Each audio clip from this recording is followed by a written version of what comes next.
20ஆம் அதிகாரம். இஸ்ரவேல் புத்திரரின் சபையார் எல்லாரும் முதலாம் மாதத்தில் சீன் வனாந்திரத்திலே சேர்ந்து ஜனங்கள் காதேசிலே தங்கியிருக்கையில் மிரியாம் மரணமடைந்து அங்கே அடக்கம் பண்ணப்பட்டால் ஜனங்களுக்கு தண்ணீர் இல்லாதிருந்தது. அப்பொழுது அவர்கள் மோசேக்கும் ஆரோனுக்கும் விரோதமாக கூட்டம் கூடினார்கள். ஜனங்கள் மோசேயோடே வாக்குவாதம் பண்ணி, எங்கள் சகோதரர் கர்த்தருடைய சந்நிதியில் மாண்டபோது நாங்களும் மாண்டு போய் இருந்தால் நலமாயிருக்கும். நாங்களும் எங்கள் மிருகங்களும் இங்கே சாகும்படி நீங்கள் கர்த்தரின் சபையை இந்த வனாந்திரத்திலே கொண்டு வந்தது என்ன? விரிப்பும் அத்தி மரமும் திராட்சை செடியும் மாதுளை செடியும் குடிக்க தண்ணீரும் இல்லாத இந்த கெட்ட இடத்தில் எங்களை கொண்டு வரும்படி நீங்கள் எங்களை எகிப்திலிருந்து புறப்பட பண்ணினது என்ன என்றார்கள். அப்பொழுது மோசேயும் ஆரோனும் சபையாரை விட்டு ஆசரிப்பு கூடார வாசலில் போய் முகங்குப்புற விழுந்தார்கள். கர்த்தருடைய மகிமை அவர்களுக்கு காணப்பட்டது.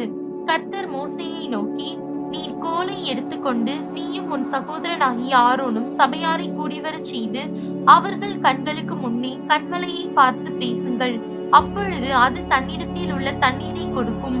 இப்படி நீ அவர்களுக்கு கன்மலையில் இருந்து தண்ணீர் புறப்பட பண்ணி சபையாருக்கும் அவர்கள் மிருகங்களுக்கும் குடிக்க கொடுப்பாய் என்றார். அப்பொழுது மோசே தனக்கு கர்த்தர் கட்டளையிட்டபடியே கர்த்தருடைய சந்நிதியில் இருந்த கோலை எடுத்தான். மோசேயும் ஆரோனும் சபையாரை கன்மலைக்கு முன்பாக கூடிவரச் செய்தார்கள். அப்பொழுது மோசே அவர்களை நோக்கி, கலகக்காரரே, கேளுங்கள். உங்களுக்கு இந்த கன்மலையில் இருந்து நாங்கள் தண்ணீர் புறப்பட பண்ணுவோமோ என்று சொல்லி தன் கையை ஓங்கி கன்மலையை தன் கோலினால் 2 தரம் அடித்தான். உடனே தண்ணீர் ஏராளமாய் புறப்பட்டது. சபையார் குடித்தார்கள், அவர்கள் மிருகங்களும் குடித்தது. பின்பு கர்த்தர் மோசேயையும் ஆரோனையும் நோக்கி, இஸ்ரவேல் புத்திரரின் கண்களுக்கு முன்பாக என்னை பரிசுத்தம் பண்ணும்படி நீங்கள் என்னை விசுவாசியாமற் போனபடியினால் இந்த சபையாருக்கு நான் கொடுத்த தேசத்துக்குள் நீங்கள் அவர்களை கொண்டு போவதில்லை என்றார். இங்கே இஸ்ரவேல் புத்திரர் கர்த்தரோடே வாக்குவாதம் பண்ணினதினாலும் அவர்களுக்குள்ளே அவருடைய பரிசுத்தம் விளங்கினதினாலும் இது மேரிபாவின் தண்ணீர் எண்ணப்பட்டது. பின்பு மோசே காதேசில் இருந்து ஏதோமின் ராஜாவின் இடத்துக்கு ஸ்தானாபதிகளை அனுப்பி, எங்கள் பிதாக்கள் எகிப்துக்கு போனதும் நாங்கள் எகிப்திலே நெடுநாள் வாசம் பண்ணினதும் எகிப்தியர் எங்களையும் எங்கள் பிதாக்களையும் உபத்திரவப்படுத்தினதும் இவைகளினால் எங்களுக்கு நேரிட்ட எல்லா வருத்தமும் உமக்கு தெரிந்திருக்கிறது. கர்த்தரை நோக்கி நாங்கள் மன்றாடினோம். அவர் எங்களுக்கு செவி கொடுத்து ஒரு தூதனை அனுப்பி எங்களை எகிப்திலிருந்து புறப்பட பண்ணினார். இப்பொழுது நாங்கள் உமது எல்லைக்கு உட்பட்ட காதேஸ் ஊரில் வந்திருக்கிறோம். நாங்கள் உமது தேசத்தின் வழியாய் கடந்து போகும்படி உத்தரவு கொடுக்க வேண்டும். வயல்வெளிகள் வழியாகவும் திராட்சை தோட்டங்கள் வழியாகவும் நாங்கள் போகாமலும் துறவுகளின் தண்ணீரை குடியாமலும் ராஜபாதையாகவே நடந்து உமது எல்லையை கடந்து போகும் மட்டும் வலதுபுறம் இடதுபுறம் சாயாதிருப்போம் என்று உமது சகோதரனாகிய இஸ்ரவேல் சொல்லி அனுப்புகிறான் என்று சொல்லச் சொன்னான். அதற்கு ஏதும், நீ என் தேசத்தின் வழியாய் கடந்து போக கூடாது, போனால் பட்டயத்தோடே உன்னை எதிர்க்க புறப்படுவேன் என்று அவனுக்கு சொல்லச் சொன்னான். அப்பொழுது இஸ்ரவேல் புத்திரர் அவனை நோக்கி, நடப்பான பாதையின் வழியாய் போவோம். நாங்களும் எங்கள் மிருகங்களும் உன் தண்ணீரை குடித்தால் அதற்கு கிரையம் கொடுப்போம். வேறொன்றும் செய்யாமல் கால்நடையாய் மாத்திரம் கடந்து போவோம் என்றார்கள்.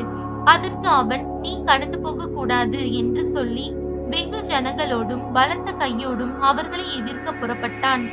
இப்படி ஏதோம் தன் எல்லை வழியாய் கடந்து போகும்படி இஸ்ரவேலருக்கு உத்தரவு கொடுக்கவில்லை. ஆகையால் இஸ்ரவேலர் அவனை விட்டு விலகி போனார்கள். இஸ்ரவேல் புத்திரரான சபையார் எல்லாரும் காதேசை விட்டு பிரயாணப்பட்டு ஓர் என்னும் மலைக்கு போனார்கள். ஏதோம் தேசத்தின் எல்லைக்கு அருகான ஓர் என்னும் மலையிலே கர்த்தர் மோசேயையும் ஆரோனையும் நோக்கி, ஆரோன் தன் ஜனத்தாரோடே சேர்க்கப்படுவான். மேரிபாவின் தண்ணீரை பற்றிய காரியத்தில் நீங்கள் என் வாக்குக்கு கீழ்ப்படியாமற் போனபடியினால் நான் இஸ்ரவேல் புத்திரருக்கு கொடுக்கிற தேசத்தில் அவன் பிரவேசிப்பதில்லை. நீ ஆரோனையும் அவன் குமாரன் ஆகிய எலெயாசாரையும் கூட்டிக் கொண்டு அவர்களை ஓர் என்னும் மலையில் ஏற பண்ணி, ஆரோன் உடுத்தி இருக்கிற வஸ்திரங்களை கழற்றி அவைகளை அவன் குமாரன் ஆகிய எலெயாசாருக்கு உடுத்துவாயாக. ஆரோன் அங்கே மரித்து தன் ஜனத்தாரோடே சேர்க்கப்படுவான் என்றார். கர்த்தர் கட்டளையிட்டபடியே மோசே செய்தான். சபையார் எல்லாரும் பார்க்க அவர்கள் ஓர் என்னும் மலையில் ஏறினார்கள். அங்கே ஆரோன் உடுத்தியிருந்த வஸ்திரங்களை மோசே கழற்றி அவைகளை அவன் குமாரனாகிய எலெயாசருக்கு உடுத்தினான். அப்பொழுது ஆரோன் அங்கே மலையின் உச்சியிலே மரித்தான். பின்பு மோசேயும் எலெயாசாரும் மலையிலிருந்து இறங்கினார்கள்.